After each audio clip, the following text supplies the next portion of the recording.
Jacob went on his way, and the angels of God met him. When he saw them, Jacob said, "This is God's host." He called the name of that place Mahanaim. Jacob sent messengers in front of him to Esau his brother, to the land of Seir, the field of Edom. He commanded them, saying, "This is what you shall tell my lord Esau. This is what your servant Jacob says. I have lived as a foreigner with Laban and stayed until now. I have oxen, donkeys, flocks, men servants and maid servants. I have sent to tell my lord, that I may find favor in your sight." The messengers returned to Jacob, saying, "We came to your brother Esau. Not only that, but he comes to meet you, and 400 men with him." Then Jacob was greatly afraid and was distressed, and he divided the people who were with him, and the flocks, and the herds, and the camels into 2 companies, and he said, "If Esau comes to the one company and strikes it, then the company which is left will escape." Jacob said, "God of my father Abraham, and God of my father Isaac, O Lord, who said to me, 'Return to your country and to your relatives, and I will do you good,' I am not worthy of the least of all the loving kindnesses and of all the truth which you have shown to your servant. For with just my staff I passed over this Jordan, and now have become 2 companies. Please deliver me from the hand of my brother, from the hand of Esau, for I fear him, lest he come and strike me, and the mothers with the children. You said, 'I will surely do you good, and make your seed as the sand of the sea, which can't be numbered because there are so many.'" He lodged there that night, and took from that which he had with him a present for Esau his brother, 200 female goats and 20 male goats, 200 ewes and 20 rams, 30 milk camels and their colts, 40 cows, 10 bulls, 20 she-donkeys, and 10 foals. He delivered them into the hands of his servants, every herd by itself, and said to his servants, "Pass over before me and put a space between herd and herd." He commanded the foremost, saying, "When Esau my brother meets you and asks you, saying, 'Whose are you? Where are you going? Whose are these before you?' Then you shall say, 'They are your servant Jacob's. It is a present sent to my lord Esau. Behold, he also is behind us.'" He commanded also the second and the third, and all that followed the herd, saying, "This is how you shall speak to Esau when you find him. You shall say, 'Not only that, but behold, your servant Jacob is behind us.' For he said, 'I will appease him with the present that goes before me, and afterward I will see his face. Perhaps he will accept me.'" So the present passed over before him, and he lodged himself that night in the camp. He rose up that night and took his 2 wives, and his 2 handmaids, and his 11 sons, and passed over the ford of the Jabbok. He took them and sent them over the stream, and sent over that which he had. Jacob was left alone, and wrestled with a man there until the breaking of the day. When he saw that he didn't prevail against him, he touched the hollow of his thigh, and the hollow of Jacob's thigh was strained as he wrestled. The man said, "Let me go, for the day breaks." Jacob said, "I won't let you go unless you bless me." He said to him, "What is your name?" He said, "Jacob." He said, "Your name will no longer be called Jacob, but Israel, for you have fought with God and with men, and have prevailed." Jacob asked him, "Please tell me your name." He said, "Why is it that you ask what my name is?" He blessed him there. Jacob called the name of the place Peniel, for he said, "I have seen God face to face, and my life is preserved." The sun rose on him as he passed over Peniel, and he limped because of his thigh. Therefore the children of Israel don't eat the sinew of the hip, which is on the hollow of the thigh to this day, because he touched the hollow of Jacob's thigh and the sinew of the hip.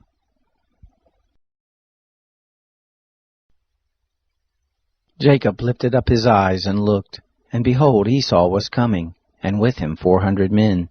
He divided the children between Leah, Rachel, and to the 2 handmaids. He put the handmaids and their children in front, Leah and her children after, and Rachel and Joseph at the rear. He himself passed over in front of them, and bowed himself to the ground 7 times, until he came near to his brother. Esau ran to meet him, embraced him, fell on his neck, kissed him, and they wept. He lifted up his eyes and saw the women and the children, and said, "Who are these with you?" He said, the children whom God has graciously given your servant." Then the handmaids came near with their children, and they bowed themselves. Leah also and her children came near and bowed themselves. After them Joseph came near with Rachel, and they bowed themselves. Esau said, "What do you mean by all this company which I met?" Jacob said, "To find favor in the sight of my Lord." Esau said, "I have enough, my brother. Let that which you have be yours." Jacob said, "Please, no. If I have now found favor in your sight, then receive my present at my hand, because I have seen your face, as one sees the face of God, and you were pleased with me. Please take the gift that I brought to you, because God has dealt graciously with me, and because I have enough." He urged him, and he took it. Esau said, "Let us take our journey, and let us go, and I will go before you." Jacob said to him, "My Lord knows that the children are tender, and that the flocks and herds with me have their young, and if they overdrive them one day, all the flocks will die. Please let my Lord pass over before his servant, and I will lead on gently, according to the pace of the cattle that are before me, and according to the pace of the children, until I come to my Lord to Seir." Esau said, "Let me now leave with you some of the folk who are with me." He said, "Why? Let me find favor in the sight of my Lord." So Esau returned that day on his way to Seir. Jacob traveled to Succoth, and built himself a house, and made shelters for his cattle. Therefore the name of that place is called Succoth. Jacob came in peace to the city of Shechem, which is in the land of Canaan, when he came from Padan Aram, and encamped before the city. He bought the parcel of ground where he had spread his tent at the hand of the children of Hamor, Shechem's father, for 100 pieces of money. He erected an altar there and called it El Elohe Israel. Dinah, the daughter of Leah, whom she bore to Jacob, went out to see the daughters of the land. Shechem, the son of Hamor the Hivite, the prince of the land, saw her. He took her, lay with her, and humbled her. His soul joined to Dinah, the daughter of Jacob, and he loved the young lady, and spoke kindly to the young lady. Shechem spoke to his father Hamor, saying, "Get me this young lady as a wife." Now Jacob heard that he had defiled Dinah his daughter, and his sons were with the cattle in the field. Jacob held his peace until they came. Hamor the father of Shechem went out to Jacob to talk with him. The sons of Jacob came in from the field when they heard it. The men were grieved, and they were very angry, because he had done folly in Israel, in lying with Jacob's daughter, which thing ought not to be done. Hamor talked with them, saying, "The soul of my son Shechem longs for your daughter. Please give her to him as a wife. Make marriages with us. Give your daughters to us, and take our daughters for yourselves. You shall dwell with us, and the land will be before you. Live and trade in it, and get possessions in it." Shechem said to her father and to her brothers, "Let me find favor in your eyes, and whatever you will tell me I will give. Ask me a great amount for a dowry, and I will give whatever you ask of me, but give me the young lady as a wife." The sons of Jacob answered Shechem and Hamor his father with deceit, and spoke because he had defiled Dinah their sister, and said to them, "We can't do this thing, to give our sister to one who is uncircumcised, for that is a reproach to us. Only on this condition will we consent to you, if you will be as we are, that every male of you be circumcised. Then we will give our daughters to you, and we will take your daughters to us, and we will dwell with you, and we will become one people. But if you will not listen to us to be circumcised, then we will take our sister, and we will be gone." Their words pleased Hamor and Shechem, Hamor's son. The young man didn't wait to do this thing, because he had delight in Jacob's daughter, and he was honored above all the house of his father. Hamor and Shechem his son came to the gate of their city, and talked with the men of their city, saying, "These men are peaceful with us. Therefore let them live in the land and trade in it. For behold, the land is large enough for them. Let us take their daughters to us for wives, and let us give them our daughters. Only on this condition will the men consent to us to dwell with us, to become one people, if every male among us be circumcised as they are circumcised. Won't their cattle, and their substance, and all their animals be ours?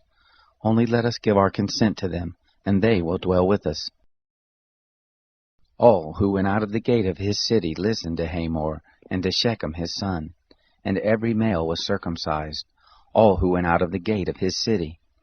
It happened on the third day, when they were sore, that two of Jacob's sons, Simeon and Levi, Dinah's brothers, each took his sword, and came upon the unsuspecting city, and killed all the males. They killed Hamor and Shechem his son with the edge of the sword, and took Dinah out of Shechem's house, and went away. Jacob's sons came on the dead, and plundered the city, because they had defiled their sister. They took their flocks, their herds, their donkeys, that which was in the city, and that which was in the field, and all their wealth. They took captive all their little ones and their wives, and took as plunder everything that was in the house. Jacob said to Simeon and Levi, "You have troubled me, to make me odious to the inhabitants of the land, among the Canaanites and the Perizzites. I am few in number. They will gather themselves together against me, and strike me, and I will be destroyed, I and my house." They said, "Should he deal with our sister as with a prostitute?"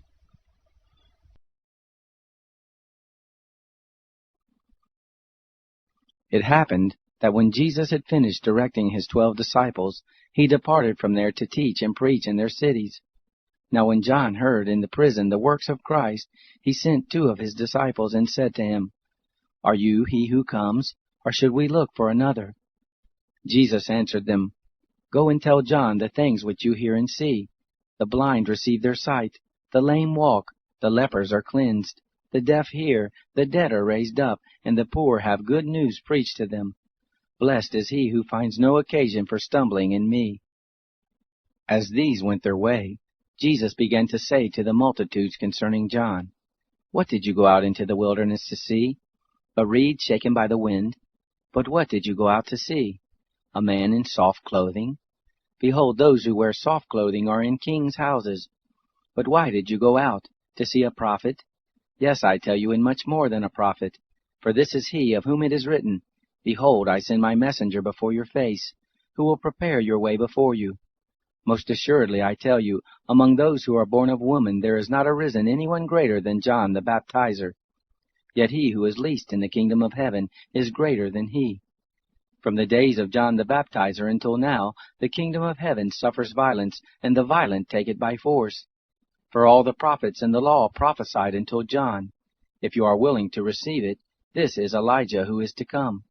He who has ears to hear, let him hear. But to what shall I compare this generation?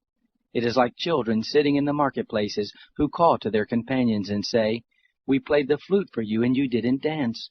We mourned for you, and you didn't lament. For John came neither eating nor drinking, and they say, He has a demon. The Son of Man came eating and drinking, and they say, Behold, a gluttonous man and a drunkard, a friend of tax collectors and sinners. But wisdom is justified by her children. Then he began to denounce the cities in which most of his mighty works had been done, because they didn't repent. Woe to you, Chorazin! Woe to you, Bethsaida! For if the mighty works had been done in Tyre and Sidon, which were done in you, they would have repented long ago in sackcloth and ashes. But I tell you, it will be more tolerable for Tyre and Sidon on the day of judgment than for you. You, Capernaum, who are exalted to heaven, you will go down to Hades. For if the mighty works had been done in Sodom, which were done in you, it would have remained until this day. But I tell you that it will be more tolerable for the land of Sodom on the day of judgment than for you. At that time Jesus answered, I thank you, Father, Lord of heaven and earth, that you hid these things from the wise and understanding, and revealed them to infants. Yes, Father, for so it was well-pleasing in your sight. All things have been delivered to me by my Father. No one knows the Son except the Father, neither does anyone know the Father except the Son, and he to whom the Son desires to reveal him. Come to me, all you who labor and are heavily burdened, and I will give you rest. Take my yoke upon you and learn from me, for I am gentle and lowly in heart, and you will find rest for your souls. For my yoke is easy, and my burden is light.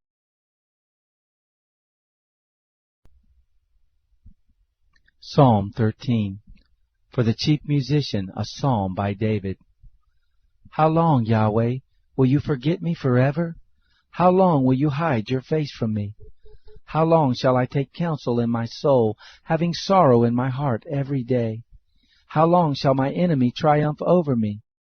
Behold and answer me, Yahweh my God. Give light to my eyes, lest I sleep in death. Lest my enemies say, I have prevailed against him. Lest my adversaries rejoice when I fall. But I trust in your loving kindness. My heart rejoices in your salvation. I will sing to Yahweh, because he has been good to me. Psalm 14, for the chief musician, by David. The fool has said in his heart, there is no God. They are corrupt, they have done abominable works. There is none who does good. Yahweh looked down from heaven on the children of men, to see if there were any who did understand, who did seek after God. They have all gone aside, they have together become corrupt. There is none who does good, no, not one. Have all the workers of iniquity no knowledge, who eat up my people as they eat bread, and don't call on Yahweh? There they were in great fear, for God is in the generation of the righteous. You put to shame the counsel of the poor, because Yahweh is his refuge. Oh, that the salvation of Israel would come out of Zion, when Yahweh restores the fortunes of his people. Then Jacob shall rejoice, and Israel shall be glad.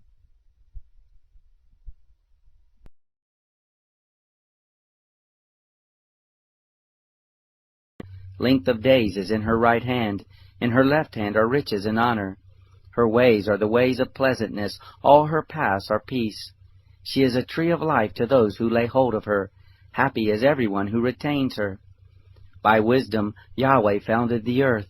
By understanding he established the heavens. By his knowledge the depths were broken up, and the skies dropped down the dew.